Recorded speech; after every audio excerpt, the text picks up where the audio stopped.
amamashini aha ayandi hariya imisenyi n'amabuye nivyo ubona ushitse kwibarabara mu Karakara akabarabara kari karononekaye amazu ahaherereye amwe agakoroka ayandi akaba yari hafi gukorokera mu ruzi ntahangwa munsi y'ikiraro Pont de la République utereje amaso hepfo ubona kandi ishure École EPJP munsi yaryo hateye ivyatsi mu gihe hahora imanga nini. Marc Rugerinyange umuhinga muri groupe ASEK ati nibikorwa byari bigoye muri gice ca mbere phase 1 hari ahantu mbere hari habi cyane kuko hari kinogo c'uburebure bw'imetero 28 hanyuma hatwaye ivyo no kwita ama metre cube ibihumbi 128 urumva n'ibintu bitari bike kugira ngo hasubire kuba kujya mwahabonye ntibyari byoroshe kuko kugira ngo usubirize ibintu nk'ivyo bisaba uburyo bwinshi n'ubuhinga hanyuma bigatwara n'umwanya utari muto. Muri ivyo bikorwa leta y'u Burundi ishigikiwe na PNUD mu nzira yo guhangana n'ihindagurika ry'ibihe haranakozwe igice ca kabiri phase 2 nibikorwa byo guhindukiza inzira y'uruzi ntahangwa. Aha atwara maze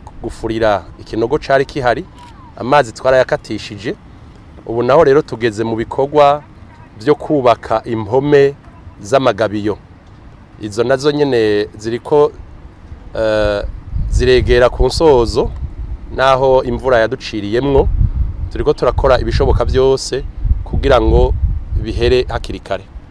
Ababa ngaho kuri ako kabarabara mu Karakara bati n'umunezero baravye aho ibikorwa bigeze. Sergio Baranyikwa asanzwe ararira inzu banyeneyo bayihunze kubera igice cayo cari cakorotse.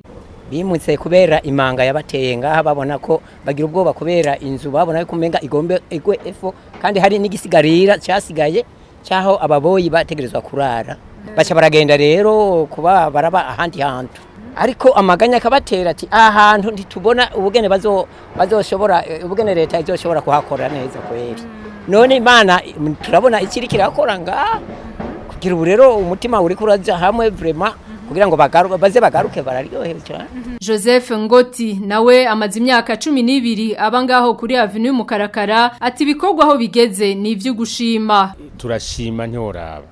Turashima ivyo bariko barakora urabona ko nibarabara rigeze ahantu umuntu ashobora kurengana n'umuduga. Kare nta muduga nta nikinga nta nipikipiki natwe twagenda n'amaguru twagenda twikanga twishimikiza clôture y'undi muntu.